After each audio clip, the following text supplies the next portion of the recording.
continuation nung pinag-usapan natin last time. Mayroon pang natitirang 3 discourses. Medyo mahaba yung isa.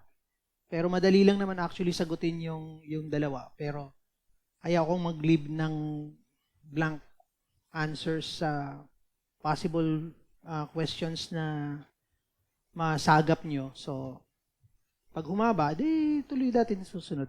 Hindi naman tayo mauubusan ng Sunday. So, before we start, tayo po muna ay manalangin.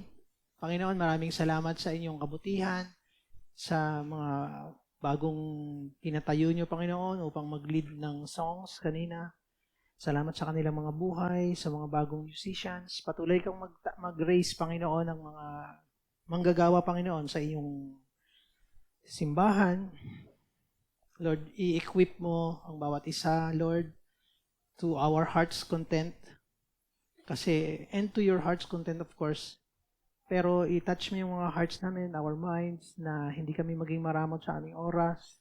Yung 3 T's namin, Panginoon, yung treasures, yung talents, especially yung talents, and time, Panginoon. Huwag namin matutunan, Panginoon, na maging maramot as you bless us, Panginoon. Hayaan mo nga po, Panginoon, na mapuno ang puso namin ng generosity as you generously gives blessings to us, Panginoon. Ngayon, Panginoon, please bless us with knowledge and understanding. Open our eyes, spiritual eyes, our intelligence, Panginoon. Punuin mo, Lord, ang aming mga puso, Panginoon. Occupy every vacant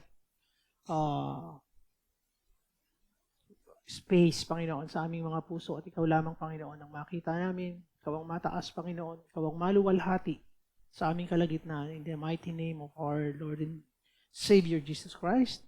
Everyone and say, Amen. So, maganda. Ituloy na lang natin tong discourse niya. Nagkamali ako ng name sa discourses ko, no? Pero, kala ko pang-4, pangatlo pala to. Pangalawa. Pero, sa mga nasa 8-minute mark. So, let's start. The second passage that really caused me to question the Bible was Psalm 137:9, and you've probably heard it. It's a popular one that is used within the deconstruction community to really talk about these atrocities in the Bible, and it says this: "Happy is the one who seizes your infants and dashes them against the rocks." Now, it is really important to understand the context of this verse. This is what's known as an imprecatory prayer. It is praying evil against your enemies. It is a lamentation. It is an expression of grief. Basically, what this psalmist is writing is about how they were treated so badly by their enemies, and so they want to repay them for what they've done. And this is often justified by Christians in this way. Well, they were just expressing themselves. They weren't actually bashing babies into rocks. They just wanted justice. They wanted revenge. But my problem with that is that this is supposed to be the inspired word of God. God is supposed to be inspiring every word of this book. And God never condemned them for praying this prayer. He never said, hey, don't think that way. Don't be so vengeful. Don't be so angry. Don't wish for the harm of innocent babies. No, this is perfectly fine in God's eyes. And this is perfectly fine in the eyes of Christians today who defend it and justify it. But Jesus came and he said, turn the other cheek, love those who hate you, do good to your enemies. That is in complete contradiction with this verse. And these are God's people that are praying it, and God isn't condemning it. And I just have a very difficult time finding moral value in a book where the people of God, the people that are supposed to represent God in the book, are rejoicing over the thought of harming innocent babies. That doesn't make any sense to me, especially when you consider this is also the pro-life crowd. So, habang nakatingin kayo dyan, makinig din kayo sa mga. So, ang sabi niya, di ba, okay lang daw sa Diyos na kung totoo yung Diyos. Anong klase yung Diyos na to na okay lang daw ba? Na tayong mga Christians, at nasa Bible pa mismo, na yung prayer ay patungkol sa distraction at sa, kumbaga, parang ganito yun. Sinisimplify na nilang ganito. Lord, sana i-harm mo bawa, meron kayong sigalot na dalawa. Lord, tanggalan mo siya ng trabaho. Mamatay sana yung asawa niya para parehas na kaming single.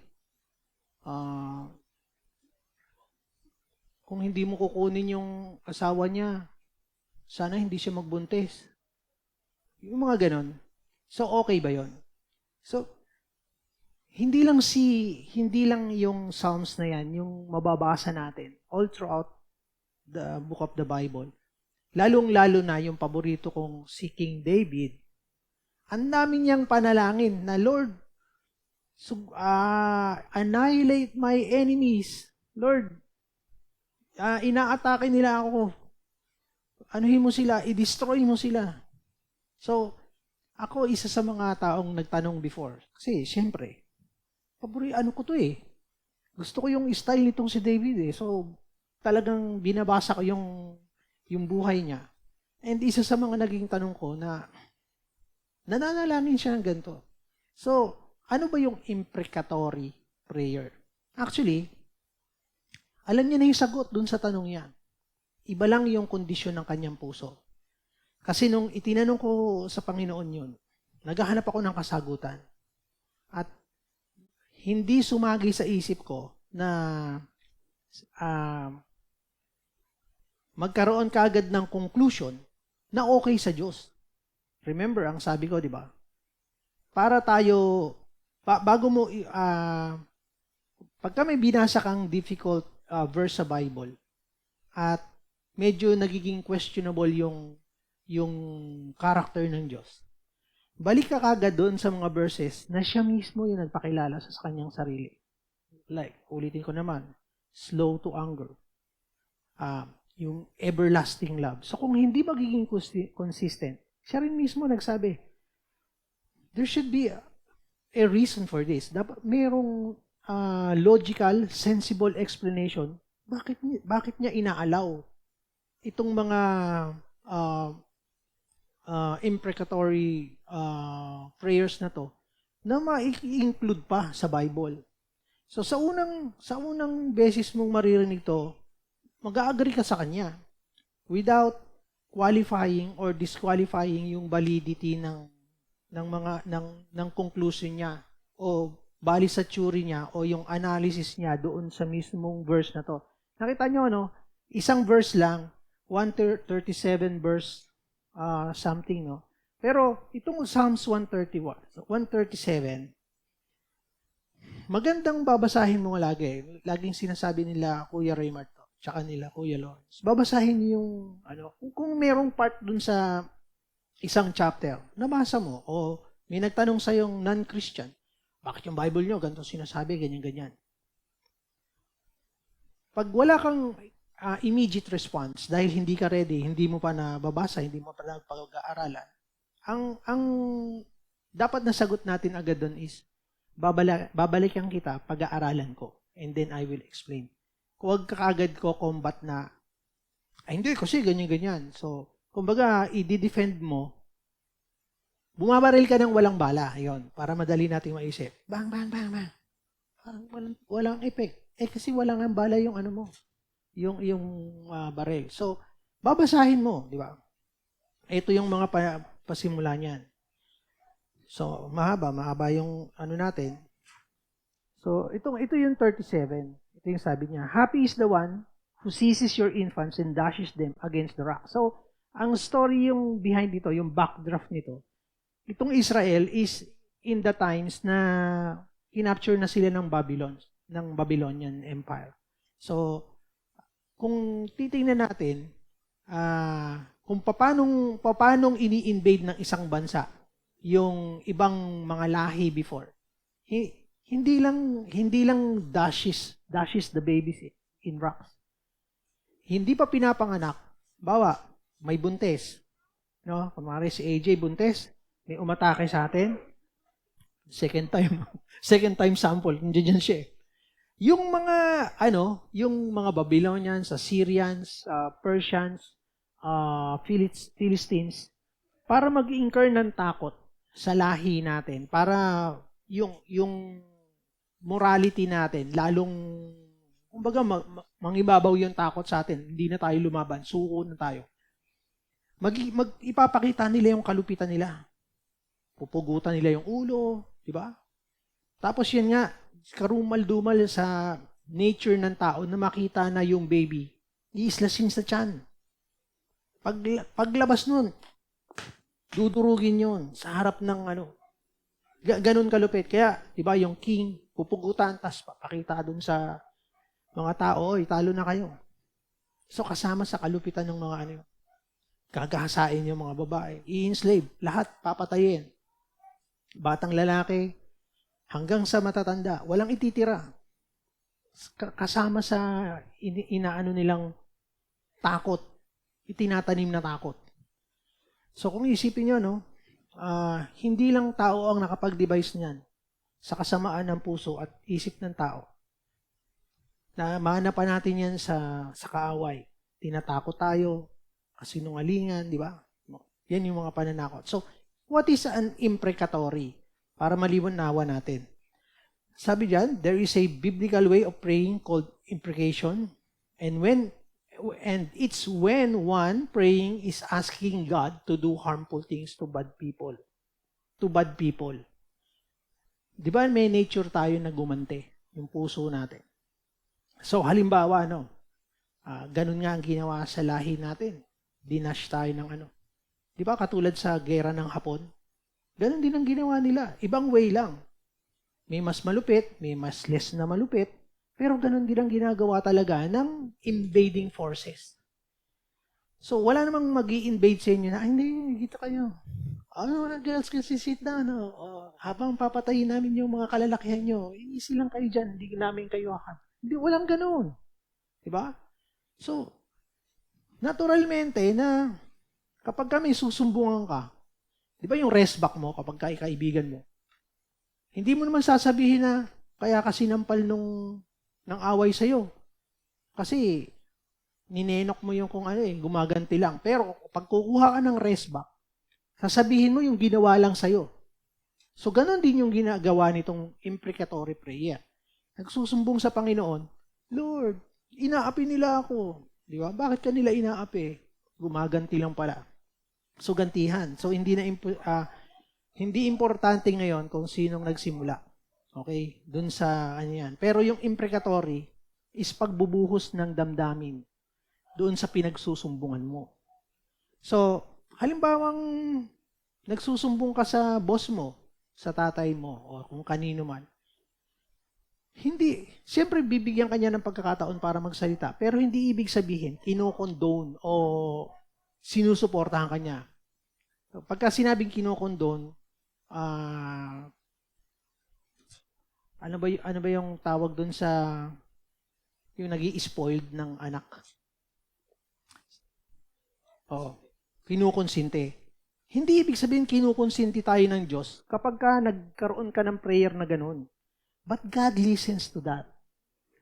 Pero hindi natin pwedeng i-conclude kagad na dahil nagsumbong ka sa Kanya. Sabi ng Panginoon, okay, igaganti kita, kukurting ko din yan. Hindi, hinayaan ng Panginoon. Ngayon ang tanong, bakit hinayaan ng Panginoon ngayon? Kasi ito yung isa sa tanong niya, bakit an inspired book, supposed to be inspired by God, bakit hinayaan niyang nakasulat doon? Ang sabi niya agad, kinokondone ng Diyos dahil nakasulat sa Bible niya. Tama ba yung analysis niyon? Hindi porke pinasulat. Ang reason ng Panginoon kung ba't nakasulat yon is to show the world na hindi siya nagsisinungaling. Ito ang nature natin. Ito ang nature ng tao. Masama ang nature mo. Tingnan mo. Gusto mong i-harm. Gusto mong gumante. Ano ba sabi ng Panginoon? Vengeance is mine. Tinuro ba ng Panginoon na kapag gantihan mo? Diba yung an eye for an eye? Inabolish ng Panginoon? Diba? So kapag merong nang harm sa'yo, may nangutang, may sinampal ka sa kaliwa. Ang sabi, iharap daw yung kanan. Pagka, batuhin ng tinapay, di ba? Pag binato ka ng bato, batuhin mo ng tinapay. So, yun na kagad yung tinuturo ng Panginoon. So, hindi totoo na kinokondone o kinukonsinti ng Panginoon yung mga Kristiyano na ganito ang panalangin.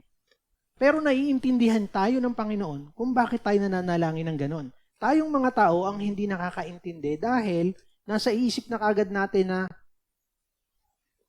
ang reason na kagad ng paghahanap niya ng kasagutan is to prove the inexistence of God o yung kakulangan ng Diyos, that He is not perfect at yung standard of morality niya mas mababa pa or pantay lang sa tao.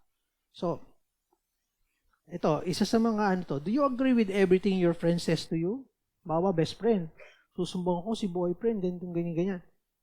Kilala ka nun. Di ba magkakilala kayo?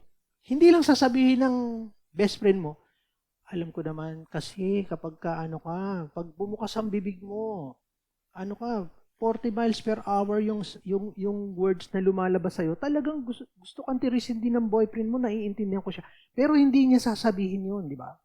Kung bagay, nagsumbong ka Lindsay, nagsumbong ka sa kanya, kilala ka niya, ganito ang pagkatao mo. Hahayaan ka lang niya magsalita.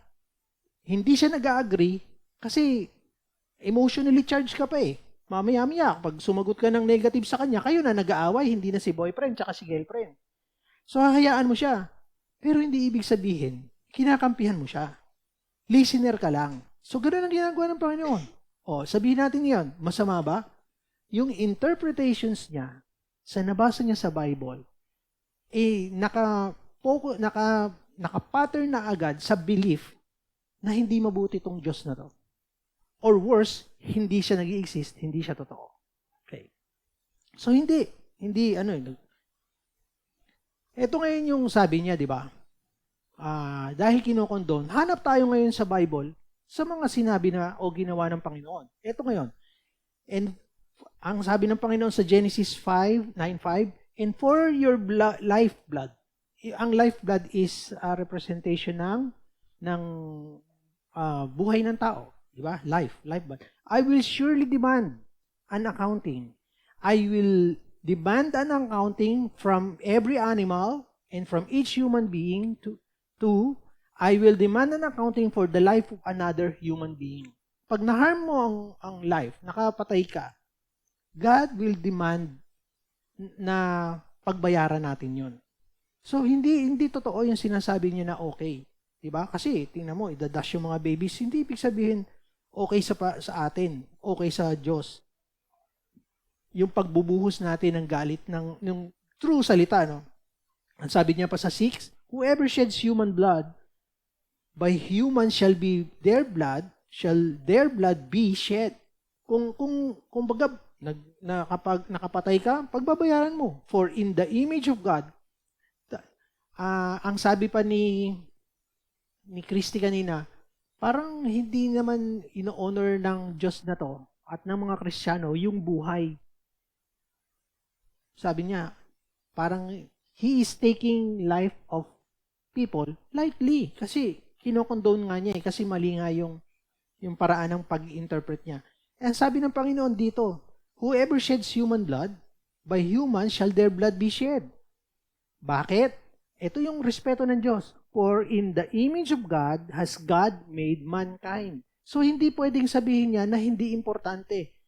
Hindi lang yung mga pogi, magaganda, mayaman, may pakinabang. Ang importante sa Panginoon. Lahat ng buhay ay importante sa Kanya.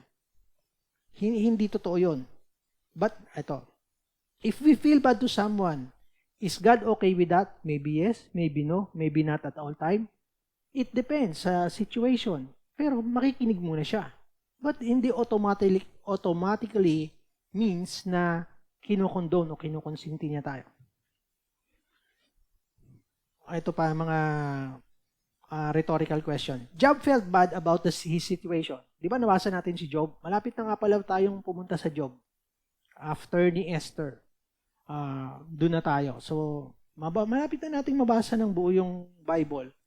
And then, patuloy na natin gagawin yon. So, bakit sa palagay nyo mali-mali yung mga interpretations ni Christy?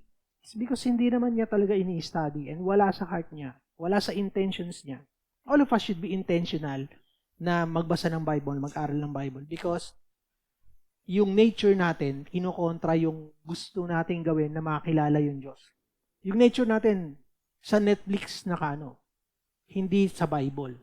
Kung may Bible to, ang mapipindot ng papunta doon sa icon ng Netflix, hindi sa icon ng Bible. Kaya ibig ko sabihin, intentional. Talagang by willpower, with prayer, para ilagay ng Panginoon sa puso natin na gustuhin natin magbasa ng Bible, mauhaw tayo sa kaalaman tungkol sa Diyos. So, nung si Job, hindi maganda yung kanyang situation. Di ba? Job has a lot to say. Ang daming sinabi, ilang chapters. Puro pagrereklamo. Sumagot ba agad ang Diyos? Hindi, di ba? Quiet lang. Yam siya. Hindi niya alam. Yung accuser natin, si Satan, nandoon na naman sa trono ng Panginoon. Nakita mo, malapit nang bumigay yan. Sige, i-harm mo pa siya, huwag mo lang papatayin.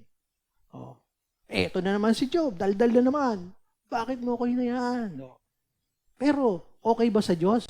Siyempre hindi okay. Nalaman natin in the end ng Book of Job, tinanong niya si Job, well, may karapatan ka bang magtanong sa akin ng mga ganyan, questioning yung desisyon ko? Ang laki ng tiwala ko sa iyo. Kaya hinayaan ko na ang kaaway, hindi ka lang i-accuse, i-harm ka pa. Kasi alam ko, gagraduate ka dyan sa pagsubok na yan. Gagraduate ka sa pagsubok na yan with flying honors. Hindi mo lang alam. Kaya, di ba tayo habang nag-aaral tayo, nagre-reklamo tayo, hirap-hirap naman ito. Bruha talaga yung teacher na yan.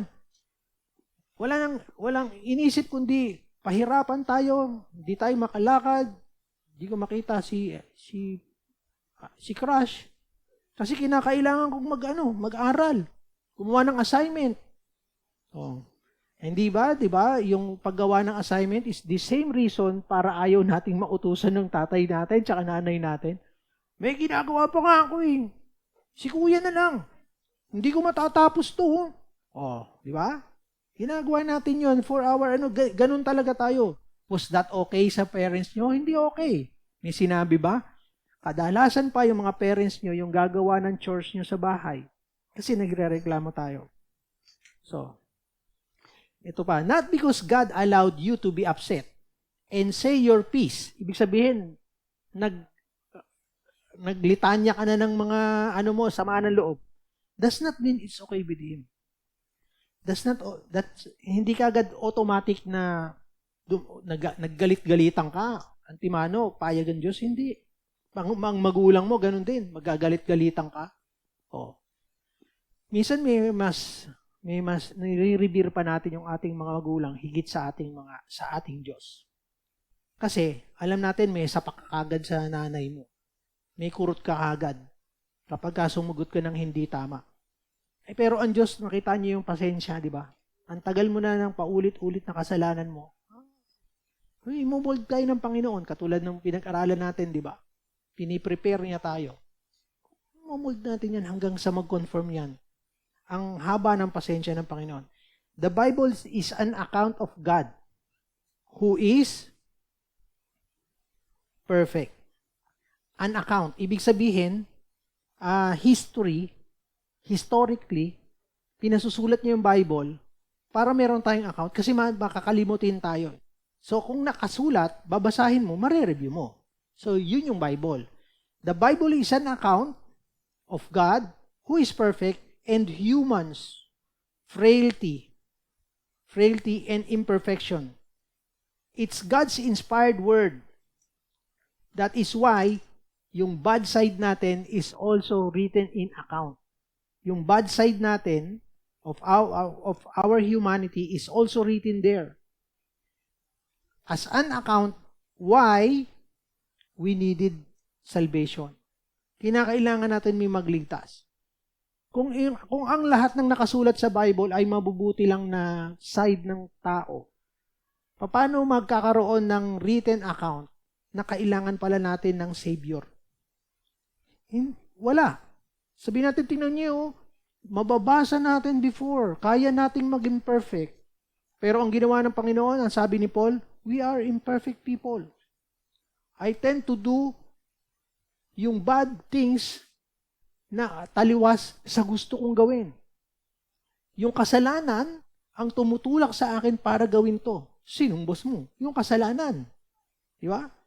Hindi ko kayang gawin yung nais kong gawin. At lahat ng tao hindi exempted doon. Lagi tayong tinutulak doon sa side na gusto nating tumaliwas sa direksyon. Unang-una, tingnan mo, ang simple lang ng utos ng Panginoon kung iisipin mo lang. Huwag nyo nang kainin yan. Ang dami nyo namang kakainin. Pwede kainin. Huwag nyo nang pag-interesan to. Oh. Pero, nung may nanukso, parang maganda nga. O higit sa lahat, nung nalaman mo na, kapag kinain mo yan, tatalino ka. Knowing good and evil. Tatalino ka. Good and evil. Dahil dun sa wordings na yon ni Satanas, merong mga atheist nagsasabi, what kind of God who wants you to be dumb? Kasi nga, piniprevent niya kumain tayo dun sa tree of the knowledge of good and evil. So, ang sabi ng atheist, anong klaseng Diyos meron kayo kung totoo siya na gusto niya kayong maging dungo, tanga, hangal? Nakita niyo yung interpretation kagad nung isang tao na ang particular reason niya kung bakit nagbabasa ng Bible is to find reasons for the inexistence and yung kamalian ng Bible na to. Sinabi, di ba? Yung account na yon, yung panunukso ng kaaway, tayo, we learn yung strategy ng kaaway. Hinuhook niya tayo sa nais natin. Pero sabi ng atheist, tingnan nyo, anong klaseng Diyos yan? Gusto niya kayong manatiling tanga. Mas tanga kami kasi kinain namin. O di ano ngayon, death and pain, sufferings, yung diniscuss ni Kuya Lawrence, is happening now. Hindi lang doon sa nagkasala. Nag-translate pa doon sa, ang sabi kasi ng Diyos, have dominion over my creation. So under sa management ni Adan, yung buong creation. So tainted tuloy ng kasalanan, yung lahat ng creation, kaya nagkaroon ng sakit, karamdaman, kinakailangan natin magtanim, nagkaroon ng, wala namang viruses before. Nagkaroon tuloy. Wala namang cancer before. Nagkaroon tuloy. O simpleng headache. Wala naman dapat headache. Wala dapat stress. Nagkaroon tuloy. Dahil dun sa kasalanan na yun. So, lahat ng dinadanas nating pain and suffering is galing doon sa original sin. Nanganak ng nanganak. Hanggang dumating ngayon, di ba? Wala dapat pollution. Di ba? Marami pa yung actually pwedeng itanong sa Genesis. Halimbawa, bakit? Paano nagsalita yung ahas? Natanong nyo na ba yun? Paano nag-communicate? So, dun, yung tanong na kagad yun ng mga skeptics, fairy tale yung book nyo. Fairy tale. Fairy tale. Paano nyo sasagutin yun? Oo nga, no? Parang kwento ng mga bata. Sabi ng kuneho sa pagong, di ba? Nagsasalita sila. O, ang sabi ng ahas dun sa sa tao, tatalino ka kapag kakain mo yan. Paano ngayon mo sasagutin yon? Okay. Para meron lang tayong ito is yung iisipin natin yan because of logic. Okay? Wala naman nakasulat eh. Wala namang direct verse sa Bible na sinabing nagsasalita yung mga hayop eh. Okay. Hindi ko na pupuntahan sa Genesis. No? Ang sabi sa Genesis, when God created everything, everything was good. So, it's another word for perfect. Nung sinabi niya, have dominion over my creation, ganon katalino si Adan. Ganon siya katalino. Si Adam. So, lahat, niname niya, pinangalanan niya lahat ng species. Kabayo, papangalanan kitang horse. Di ba? Kala nyo, kabayo sabihin mo. No? Pinangalanan niya lahat. For sure, pati yung snake. Like yan, gumaganyan eh. Sige, snake ka. Paano ngayon yan? Ang sabi ng Panginoon doon sa part sa Bible, Adam is lonely. Wala siyang katulad. So, ang kasama niya yung mga hayop.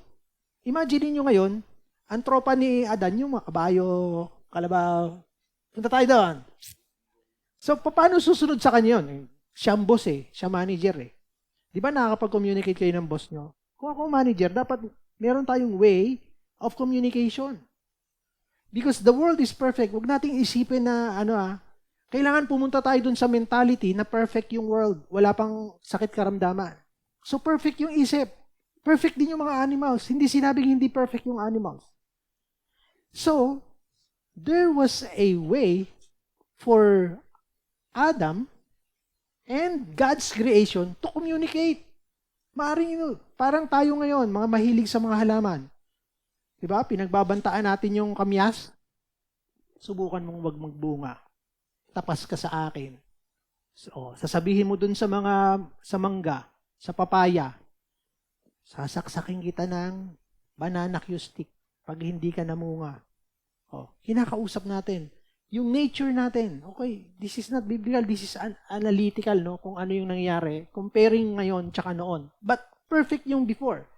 That means there is a way for animals to communicate with Adam. Kaya nilang mag-communicate. Of course, hindi sa the same language that we are using. Because perfect pa noon. So, nag-decay na yung tao, nag-decay na ang buong mundo, kasama ang tao, nagkahiwalay na. So, biglang naisip ng mga hayop, hindi ka na namin boss. Inuutusan mo kami. Up to the point na they no longer communicate. So, hindi imposibleng every creature during the perfect world nagko-communicate sa big boss na binigay ng Diyos sa kanyang creation. So, it's not a fairy tale. You just have to think doon sa way, kumbaga, iraran lang natin yung imaginations natin na perfect yung world. So, ano yung perfect sa'yo? Ano yung supposed to be yung mga wishful thinking mo? Sana ganyan, sana ganyan. So, ilagay mo lahat yun right before the fall of man. Diba? Right before the fall of man. Ibig sabihin, nung ginawa siya, si Adan, hindi siya tatanda. Kasi hindi magdidicay yung kanyang cells. Meron siyang perfect mind. Anything na sabihin ng Diyos, makakapture niya. That is the perfect condition. So perfect yung condition. Hindi puputi yung kanyang mga buhok, di ba? Yan, hindi puputi yan. Kung anong kulay ginawa ng Panginoon niya, kung redhead ka, blonde pa rin lalabas yan. Hindi magiging black. This is a sign of decay. Yan, yung mga puti-puti ko. It is because I'm getting old. We're not supposed to get old kung perfect yung conditions. Yun yung hinahanap ng science ngayon. To reverse the aging, to reverse death. Yun yung hinahanap nila. So, what else yung sinabi ni Tuloy tayo dito. Sa third discourse na tayo. Papunta na tayo sa Christians today don't feel that it is an appropriate thing to find joy in the thought of harming babies. So I find it really interesting that because of the context or the time, or just because it's in the Bible, it is justifiable. And I just don't find that to be justifiable. But the third passage that really just struck me, big red flags popped up when I read it, was in Deuteronomy 22. Starting in verse 28, if a man happens to meet a virgin who is not pledged to be married and he assaults her, and they are discovered, he shall pay her father 50 shekels of silver. He must marry the young woman, for he has violated her. He can never divorce her as long as she lives. Now, when I read this in the earliest stages of my deconstruction journey, I was very confused, and I thought there has to be an explanation for this. There's no way that God commanded women to marry men who assaulted them if they just paid their father. Like, there's no way the Bible says this. I need to figure this out. I contacted my old pastor, and I asked if I could discuss some things with him. So I had some questions. So we set up a night to have dinner. I went over to his house. I pointed out this verse. And I said, what does this mean? How can you justify this? And he said, yeah, this is what it says is true. At that time in the culture, if a man did that to a woman, she would be considered unclean and not eligible to be married, and that would ruin her life. So the best thing they could do is have him pay money to her father and buy her. And then he'd have to marry her and he'd have to take care of her for the rest of her life. He would be obligated to do that. That is his punishment. And some people who are indoctrinated, who are taught not to question it, will just go, oh, okay. That makes sense. But not me. I couldn't. I could not make sense of that. It'd be one thing if these were just rules that men made up that God did not approve of, but this is a direct law of God in the Bible.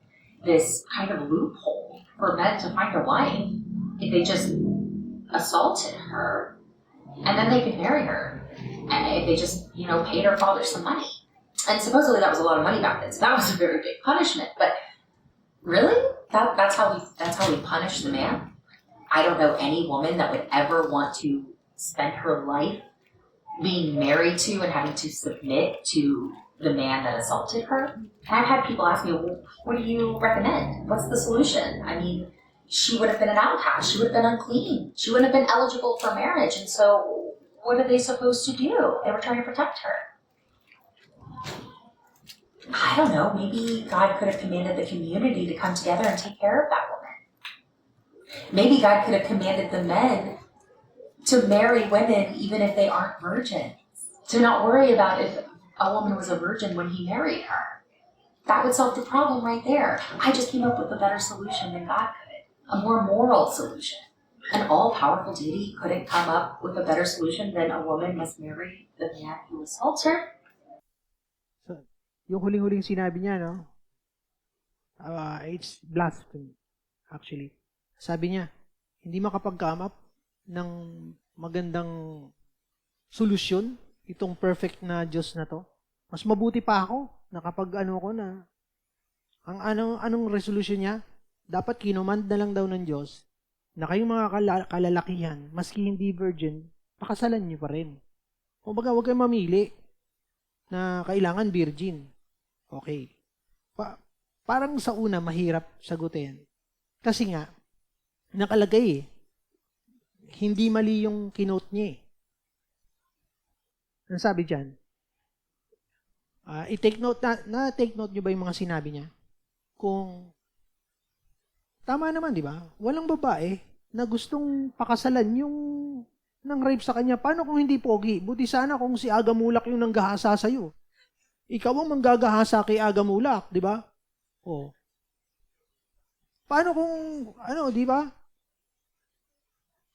Tama ba, girls? Paano kung hindi mo type? Gaano karami ang pogi? Siyempre, pag luminga-linga kayo dito sa LPCF, maraming pogi. Pero sa outside world, baka yung pogi is 1:10, 1:20. Alam niyo kung ba't pogi ang mga nasa LPCF? Merong may meaning yung POGI May libro na POGI. Pogi, God's tungkol sa hahanapin ko lang yung meaning ng POGI. Presence of God inside. Yan, presence of God inside. So hindi outside appearance. Pero alam niyo po, yung outside appearance natin ay nag-iiba. Yun yung na-observe ko before. Sa mga hindi mananampalataya, sidetrack tayo na. Sa hindi mananampalataya, makikita nyo, maski pogi, pero napupuno ng galit yung kanyang puso. Tumitigas yung mukha. Matigas yung panga. Galit yung makikita mo. Pero kapag mayroong peace, yung tao, at peace with God, may contentment. So makikita natin yung joy and happiness. Magfo-flow out.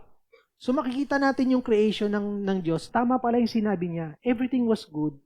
No, kasi tayo, we are new creation. We are recreated when we were reborn. So ang gagawin ang isa sa mga physical advantages natin, mga mananampalataya, pinapalambot ng Panginoon yung ating countenance. Hindi galit yung panga natin na every time na kukunan ka ng picture, yung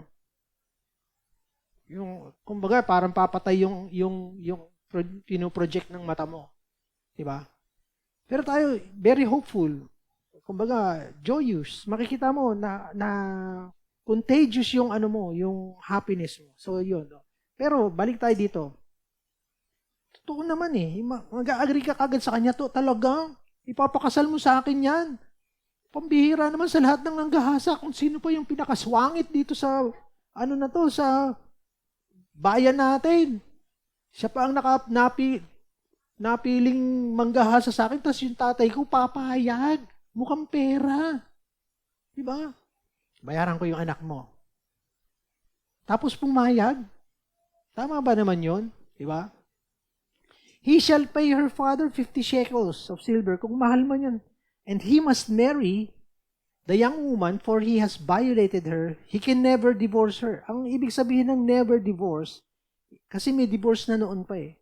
Kapag ka nahuling nangangalunya yung asawa mo, isusumbong mo, bibigyan kayo ng divorce paper. So noon pa yung, hindi lang ngayong society natin na imbento yung divorce. Noon pa. Diba? May divorce na. So, eto, of course, we all agree. Wala. No one will. Diba? Pero, pagka mabuti papuntahan natin yung Deuteronomy 22:28. Deuteronomy 22:28 sa Bible na merong Hebrew. Deuteronomy, sa King James nating tingnan. Ganito ka-importante yung iba-ibang version. Ano ulit? Deuteronomy 22:29. If a man find a damsel that is a virgin, which is not betrothed, ibig sabihin, hindi pa, kasi sa lahi nila, sa culture nila, kapag ka napagkasunduan na, halimbawa, wala si Jet, no? Kung namanhi ka na kami, considered asawa niya na yon kapag ka nag-agree na yung kabilang panig. So, nag-agree na sila. Hindi na pwedeng magpaligaw, hindi na siya pwedeng magpakasal. Ang tawag na kagad sa kanila doon, husband and wife. Wala pa yung actual na marriage, pero mag-asawa na sila. So, yun yung betrothed. Ibig sabihin, si Linsing, ganun din. Kunwari, no, nagkasundo na. Hindi ka na pwedeng mag-flirt sa iba, magpa-pretty sa iba. Hindi na pwede yun. Considered na adultery na agad yun. Si lalaki, ganun din. So, sinabi dito talaga, not betrothed. Hindi pa na ipagkakasundo. So, dalaga to. Okay, dalaga. Ang sabi dito, and lay hold of her. Lay hold. Nakita nyo yung lay hold? 86:10. Hindi siya rape. Okay, basahin ngayon natin yung ibig sabihin ng lay hold. Okay, lay hold. Yan yung word in Hebrew at ang basa ay taufas. A primitive root to manipulate, that is to seize, chiefly to capture, wield, specifically to overlay, figuratively to use unwarrantedly. Catch, handle, kapag kakinatch mo. So somehow, kung pwedeng tawaging manipulated or something, pero hindi yung exact word na rape. So patutunayan natin ngayon kung bakit hindi siya rape. Punta tayo dito ito yung sa King James Version. If a man finds a damsel that is a virgin, which is not, hindi pa pinagkakasundo, and lay hold on her, hindi rape, lay hold on her, and lie with her, and they be found. Nakalagay dito, they. Mahalaga yung word na they na yan. Hindi lang yung lalaki yung, kung rape yan, and he be found. Gets nyo ba? And he be found. And, paparusahan siya. Pero sabi, they. Ang ibig sabihin nan, consensual. Pumayag yung babae. Consensual. Huli kayo. Hindi huli ka, Balbon. Di ba? Hindi isa lang. Hindi lang si Balbon ang nahuli. Huli kayong dalawa. Di ba? Oh.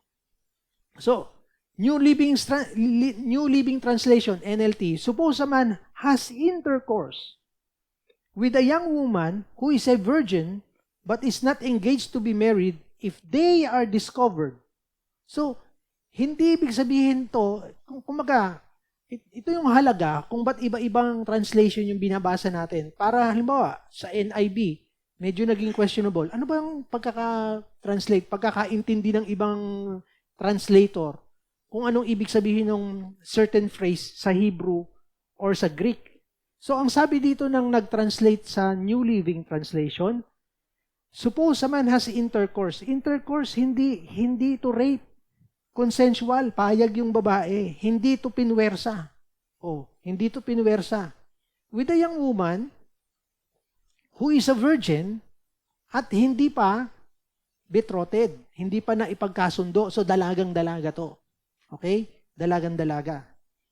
English Standard Version. If a man meets a virgin who is not betrothed and seizes her and lies with her, and they be found. So, consistent, no? Tanging si NIV lang ang nagsabing rape. Si NIV. Sabi ni King James, lay hold. Sabi ng iba, meets. Sabi ng iba, ito nga, yung New Living Translation, ang daling intindihin. They had intercourse, so consensual. It's just a matter of wrong interpretation and error in NIV translation. The word is not supposed to be translated as rape, but to hold on. And the word you suggest a consensual sex. Rape is not consensual. And the punishment is death. So, hanapin mo ngayon yung punishment tungkol sa rape. Kasi, meron nang sinabi sa previously, yung kabayaran kapag ka nang rape ka. Ang kabayaran nun, kamatayan. Hindi yung nang rape ka, nahuli ka, pakasalan mo. Paano kung hindi ka nahuli? Wala kang babayaran, hindi ka mamamatay. Tsaka bakit dalawa? Hindi ba lalong nakakalito yun? Ano yung situation, ano yung condition na pag nahuli ako ng rape, papatayin ako, or another condition na magbabayad lang ako dun sa tatay, tapos pakakasalan ko pa. Ang pagkabuenas naman. Ang gagawin lang ng mga lalaking may gusto sa isang dalagang gustong-gusto nila, maski ayaw sa kanila. Dito ako sa dilim, pagdaan niya, boink! Kakargahin niya yung babae, akin ka na ngayon, may pambayad na ako sa tatay mo. Argabyado yung babae, di ba? So, hindi yun. Tingnan mo, ha? Balik ka nga. Katulad ng sinabi na naman nila, babalikan ko yung suggestion lagi ni Kuya Raymart and ni Kuya Lawrence. Pagka nagkaroon ng questionable verses, basa ka agad pa, akyat. Ano kaya yung mga sinabi rito? Pag hindi pa, basa ka ulit. Merong mga, yung mga strong, yung mga, ibang mga Bibles natin, may mga cross-references. Alam niyo yung cross-reference? Yes? No? Yung cross-reference, may certain Bible, meron minsan na naka-underline, pag pinik niyo yun dito sa electronic Bible nyo, pupunta sa mga cross-references from other books sa Bible. It will explain to you. Sa mga old school, katulad ni Tatay Ed, meron sa gilid ng Bible nila, minsan may hati sa gitna, nandoon yung mga cross-references. Halimbawa, Deuteronomy 22:22, sa katabi nun, yung cross-references sa Exodus, cross-references sa New Testament, yon. So, it will explain more kung ano yung tunay na ibig sabihin ng certain verse na yon. So, ito, tingnan nyo ha. Kung nag-research pa further si Christy, dapat mababasa niya to. So, sabi niya sa Deuteronomy 22:22, kanina 28:29 tayo, di ba? Ang sabi sa 22, if a man is found sleeping with another man's wife, eto, asawa na ng iba. Either betrothed or nagkaroon na naganap na yung kasal. Basta, wife na, di ba? If a man is found to be sleeping with another man's wife, both of them, hindi lang yung lalaki, both of the man who slept with her and the woman must die. Pangangalo niya to. Ibig sabihin, may relasyon sila, hindi alam ng asawang lalaki, pero may kalaguyo yung babae. Pag nahuli, ano raw? Patay. Papatayin. You must purge. Ito yung importante dito. You must purge the evil from Israel. Ang sentence na yan, ang ibig sabihin, God is creating a moral civil standard.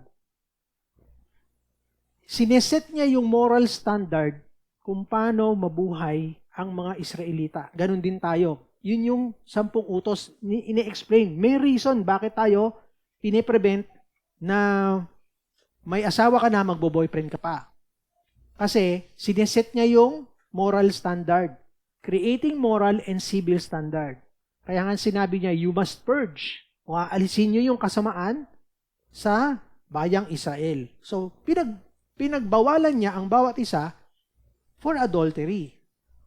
So Lord, parang hindi naman nakakaharm. Consensual naman. Pumayag siya, pumayag ako. Hindi. Kasi, two flesh becomes one nung nag-asawa. So, hindi na pag-aari mo hindi mo lang pag-aari mo yung katawan mo, pag-aari ng asawa mo at yung asawa mo ay sa kanya na rin. Hindi nga payag may lalaki bang payag na mag-boyfriend ka, mag-asawa tayo. Maaring meron, sa panahon natin yon, pero ang sabi ng Diyos, ayon sa kanyang standard, masama yun. Okay? O, tandaan natin yun, ha? Merong moral standard na sinet ang Panginoon. If a man happens to meet, 23, tayo, if a man happens to meet in a town, sa syudad, a virgin pledged to be married, married na yan. Sa katulad ng sinabi ko kanina, kapag betrothed, he sleeps with her. You shall take both of them to the gate of the town to stone them to death. Bakit? Consensual. Di ba? Kasi, consensual. Katulad na naman, ibang situation to, di ba? Yung isa kanina, mag-asawa na. Ito, pledge. Nagkasundo na yung dalawang pamilya. Kasi iba-ibang situation Paano sasabihin ng mga Israelita? Teka, Moses, hindi pa naman sila kasal Pwede ko pang agawin. Di ba? Tayong mga Pinoy, may pag-asa pa ba? Hindi, boyfriend niya sa ganito. Hindi, kasal na ba? Hindi pa. Pwede ka pang agawin yan. May pag-asa hanggat hindi pa kasal. Pero sa kultura nila, hindi pa kasal, na-pledge na, payag na, parang kasal na yon. Kaya ang situation ngayon, ganito. Nasa town. Bakit kaya binanggit nasa town? Kasi, pag nasa town, lapit-lapit yung mga bahay. Kung rape yun, bawa, you are pledged already. Kung rape yun, maririnig ng kapitbahay mo, tulungan niya ako, ginagahasa ako niya. Wala naman. So, hindi sumigaw ng rape. Consensual. So, dahil consensual, nayurakan yung pagkatao nung boyfriend, nung betrothed na babae, papatayin sila. Yun ang kabayaran. Okay? Bakit? You shall take both of them, stone to death. Bakit? You must purge evil from among you. Diba? You must purge civil and moral standard. Ito na ngayon si 25. But, if out of the country a man happens to meet a young woman, kanina yung dalawang sample, patay yung dalawa, babae at lalaki, di ba? But if out of the country, nasa bukid, madali nating maintindihan. Di ba? Wala nang bukid ngayon, pero nasa bukid, naglalakad si Neneng. Di ba? A man happens to meet si Neneng, pledged to be married, pledged na naman. Parang, kumbaga, may boyfriend na to, and rapes her. Ito na ngayon yon. Kapag hinanap niyo yung Deuteronomy 22:25, rape talaga yan. Only the man who has done this shall die. Nakita na natin? Sa bukid. Bakit sa bukid? Bakit yung sa town, patay silang dalawa? Sa bukid, yung lalaki lang ang patay. Kasi nung nasa bukid sila, maski nagsisigaw si Neneng, tulungan niyo ako, ginagasa ako, tulungan niyo ako. Walang makakarinig. So, rape yun. Hindi consensual. At nahuli si lalaki. Ang sabi dito, the man who has done this shall die. May kaibahan yung rape at saka consensual in sex intercourse. So, bakit siniset yung explanation dito? Kasi situational eh. Madaling sabihin ng lalaki na, di naman siya sumigaw eh, di sabihin payag siya. O, pag pumayag siya, pakakasalan mo. Payag siya eh. Pero kapag betrothed na, patay ka. Pero hindi pa betrothed, pwede mong pakasalan, babayaran mo. Pero, sasabihin pa rin ng mga babae, paano kung ayoko? Daddy, ngit pa yan, ayoko niyan, di ba? Ngit pa eh. Siyempre, lahat ng babae ang gusto si agamulak ang mapangasawa. Paano kung hindi? Di ba? Kailangan dingdong abansado. Yun yung mga, yung standard mo. Ang linaw pa, do nothing to the woman. She has committed no sin, deserving death. Kasi nga ginahasa lang siya. So, babalik tayo mamaya doon sa phrase na sinabi ni Christy Burke, di ba? Pero pinatunayan natin, hindi rape yung word. So, malinaw, NIV din yung Bible version ni Christy. Pero dapat hinanap niya na lang sa Tagalog, no? English kasi siya ng English eh. Pero baka hindi gahasa yung word dun eh. Oh, baka naintindihan niya pa kung inan niya yung Tagalog, diglot. Di ba? Ang galing sana. Pero kung hinanap niya sa King James, naglipa na yung King James version. This case is like that of someone who attacks and murders a neighbor. Kumbaga, considered na, kasi 10 utos, di ba?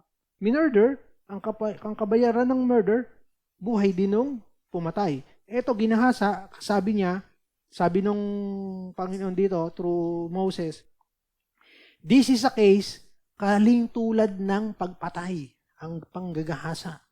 Diba? So, ibig bang sabihin, hindi pantay ang pagtingin ng Diyos sa babae at lalaki? Pantay. Merong pamantayan ng yung cultural lang yung position na hindi pwedeng ganito ang babae, hindi pwedeng bumoto. Yan lang ang gagawin mo sa bahay. Ito naman si lalaki, di ba? For the man found the young woman, ito na pala yung explanation, Deuteronomy 22:27. For the man found the young woman out in the country, sa bukid, and though the betrothed woman, may asawa na, screamed, there was no one to rescue her. Kasi kaya kung nasa town, at hindi ka sumigaw, pareho kayong mamamatay. Ano naglalaro sa isip nyo? Tinakpan yung bibig eh. Hindi makasigaw. Kasalanan mo na yon. Dapat lahat ng puwersa mo gagawin mo para makagawa ng magpapapadyak ka, tadyak ka mo yung dingding. Kasi nga dikit-dikit yung bahay sa town. Kaya naisip nila kung hindi ka gagawa ng noise to create yung commotion na may nagaganap na krimen, payag ka nga naman. Ito yung reason dyan. If rape is already dealt with doon sa naunang mga verses, at yung punishment is capital punishment, death, why go another provision that lessens the penalty? Diba? Na-lessen yung penalty, diba? Sa 28:29, ang sabi, magbabayad lang ng 50 shekels yung ng rape, tapos mapapakasalan niya pa. And promotes yung rape so you can marry the woman you like. Parang pinopromote pa. Diba? Tunggulin mo yung ulo. Pagka hilo na, iuwi mo. Sawang mo na yun. Babayaran mo naman eh. Hindi pwede yun. Kabalik rin din ng shotgun marriage. Diba? Talagang gustong-gusto ko siya eh. Kidnapin natin, daddy. Bakit? Kamukha ni Dingdong. Kidnapin natin. Wala nang magagawa yan. Shotgun dito, nandun sa pare. Tinatanggap mo ba? Di ba? Alam na natin, nakita na natin sa pelikula, nabasa sa comics. Nangyayari din. Pero kung mangyayari sa tawag dito, sa kultura ng yan, ng Hudyo, merong kaakibat na kaparusahan. So, Malabs, malabo yun. We must remember, keep in mind that on these verses, God is establishing a moral and civil standards.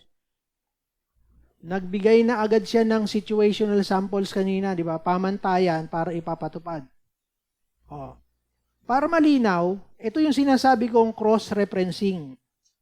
Cross-referencing. Para kung hindi ka pa satisfied doon sa explanation ng mga previous verses, hanap ka naman ng cross-reference. So, hindi ko na isulat yung cross-reference, pero mahanap sa Exodus 22:16, 17. Wait. Joink.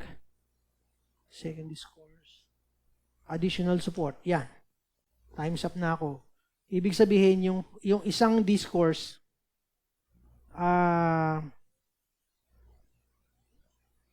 nababasa nyo naman, no? Sorry, no? Hindi ko siya kinapi ko eh. Ang sabi, if a man, buksan nyo sa Exodus 22:16 to 17, NIV din yung ginamit ko para malinawan natin. Halimbawa, NIV yung Bible ni Christy Burke. Dapat na cross-reference niya sa Exodus 22:16 to 17.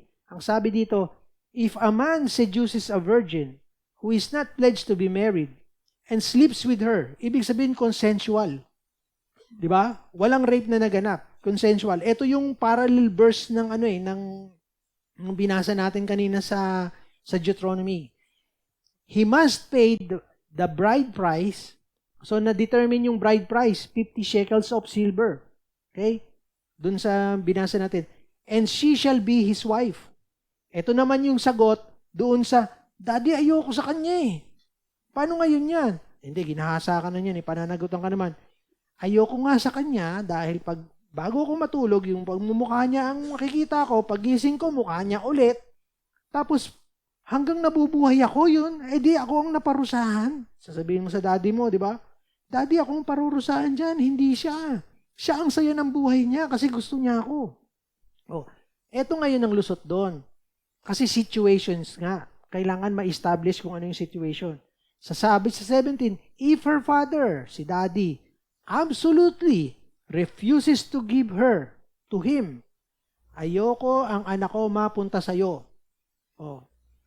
Ginahasa ko na eh. Ano naman? Diba? He must still pay the bride price for virgins. He must. Magbabayad pa rin siya. Pero, pwedeng sabihin ng tatay na, magbayad ka lang, pero hindi ko bibigay sa kanya. Bakit? Unang-una, irresponsable ka. Diba? Irresponsable ka.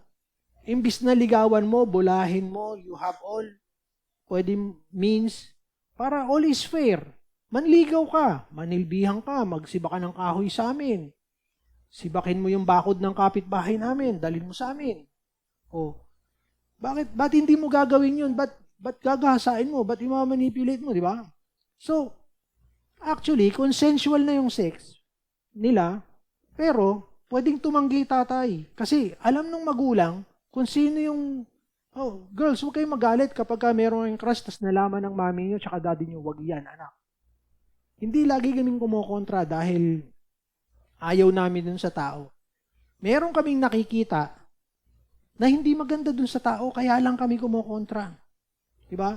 Dahil ayaw naming mapariwara kayo. Hindi lang yung ayaw pa kitang mag-boyfriend. Hindi lang yun yung laging dahilan.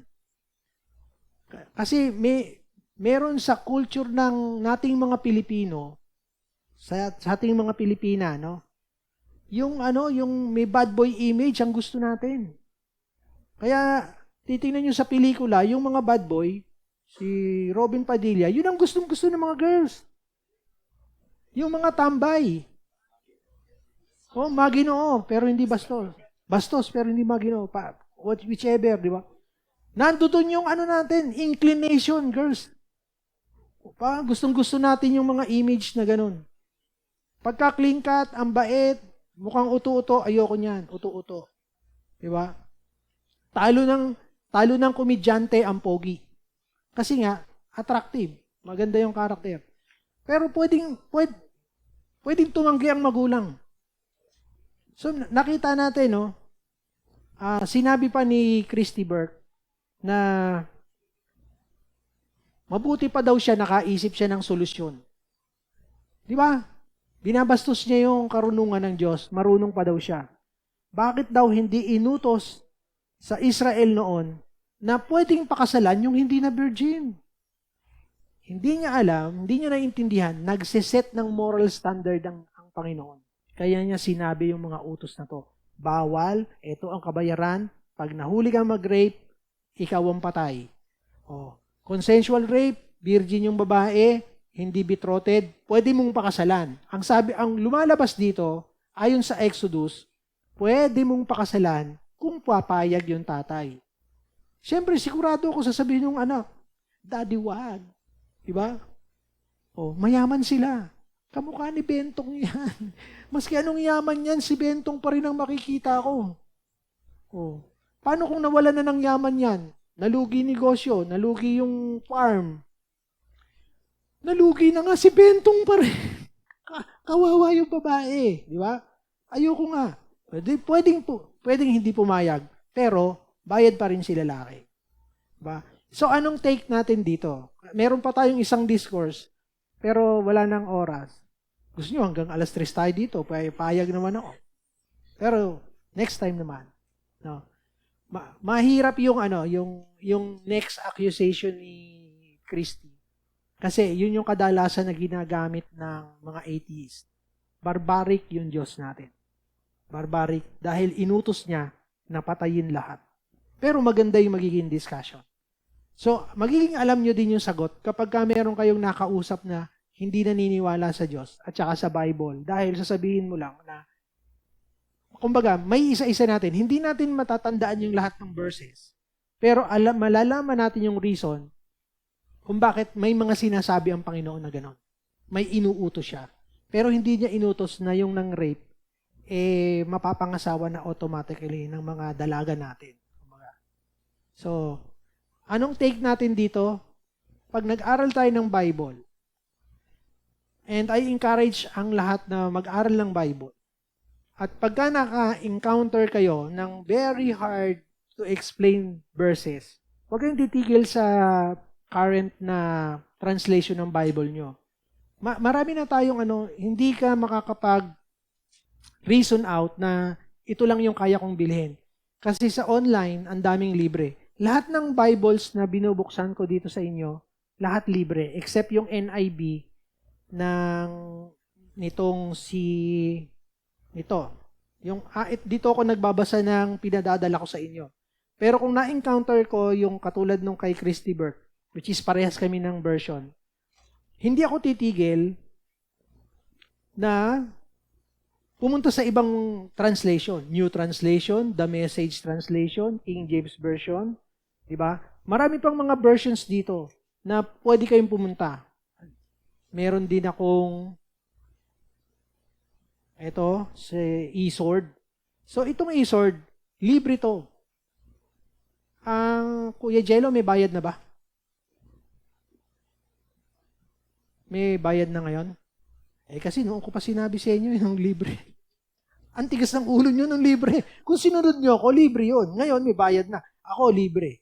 Tingnan nyo yung mga versions ng Bible.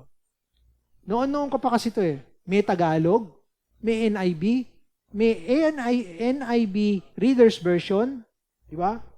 May NIV Reader's Version, may King James. Ito yung walang numbers kasi hindi niya tinatranslate into Hebrew or Greek. Meron ako King James Version Plus, which is libre yan, standard na kasama. Ayan. So, dun mo malalaman na halimbawa, betrothed, gusto mo malaman yung meaning ng betrothed, titingnan mo yung tawag nila doon, auras. Aras. A primitive root to engage for matrimony betrothed spouse. So, hindi ka tayo Bible scholars, pero meron tayong kaparaanan na ngayon. Pinadali na ng Diyos lalo ngayon yung pag-aaral ng Bible. Tapos, siyempre, ulitin ko, ang pagbabasa ng Bible is intentional. Talagang pipilitin mo yung sarili mo.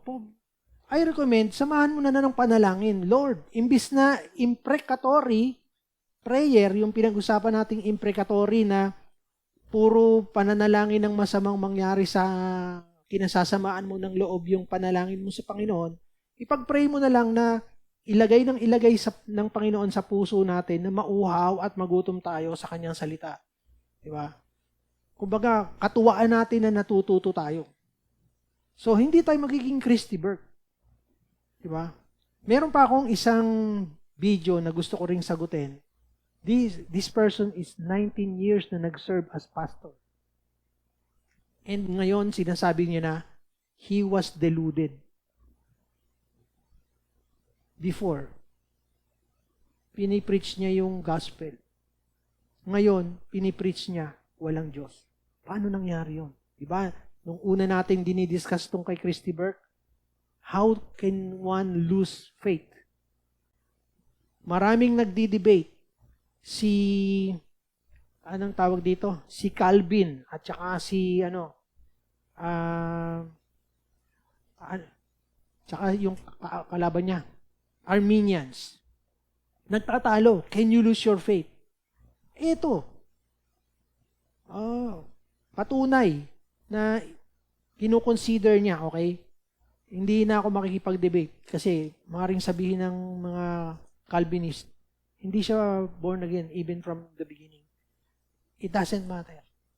Kasi tayo, hirap na hirap tayong i-convince yung mga hindi mananampalataya para makita kung paano natin nakikita ang Panginoong Hesus. Ito, pumupunta pa sa labas.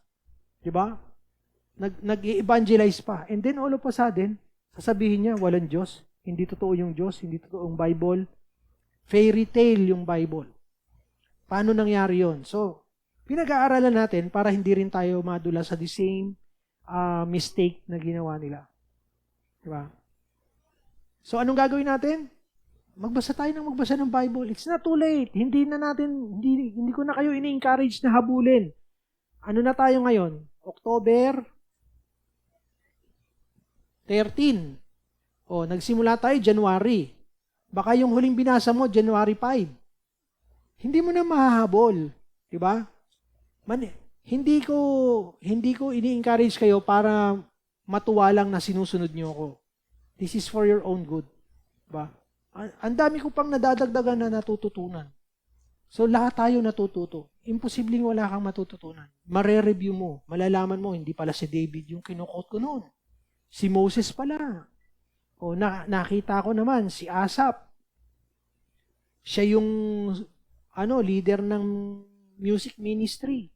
Marami din siyang psalms na kinreate. Kamatch ng mga psalms ni David. Hindi lang si David ang magaling. Si Asaph din. Hindi siya hari, pero ang gaganda ng psalms niya. Mga awit niya.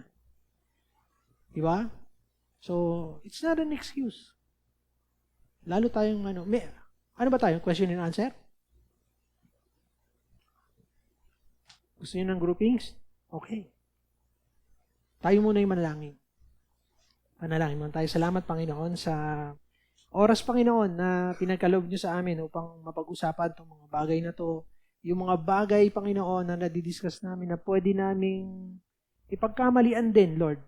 Dahil nakita namin na mayroong nagkamaling iba, para maiwasan, Panginoon, ito yung i-discuss namin. And I pray, Panginoon, na yung mga kakulangan, Panginoon, na explanation na hindi nabanggit ng inyong lingkod, Panginoon, habulin niyo, Panginoon, sa puso ng bawat isa rito upang mag-research, patuloy pang mag-aaral, Panginoon. Para higit ka pa namin makilala at yung pagpupuri namin, Panginoon, ay mas lalo pang tumaas during praise and worship service namin, Panginoon. During the time na nagpupuri kami sa pamamagitan ng pag-awit. Maging totoo sa amin yung pag-awit, maging panalangin, Panginoon, at yung mga sinasambit namin na lyrics, Panginoon, ay maging totoo sa buhay namin. Salamat sa benepisyo ng krus, Panginoon. Salamat, Lord, sa iyong matinding patience, Panginoon, sa amin. At alam namin, Panginoon, na ang lahat ng bagay na iyong sinimulan, Panginoon, being the the starter, Panginoon, ng aming pananampalataya. Ikaw rin yung magtatapos nito. Salamat nga po, Ama, in Jesus' name, itong dalangin ng LPCF. Amen and amen.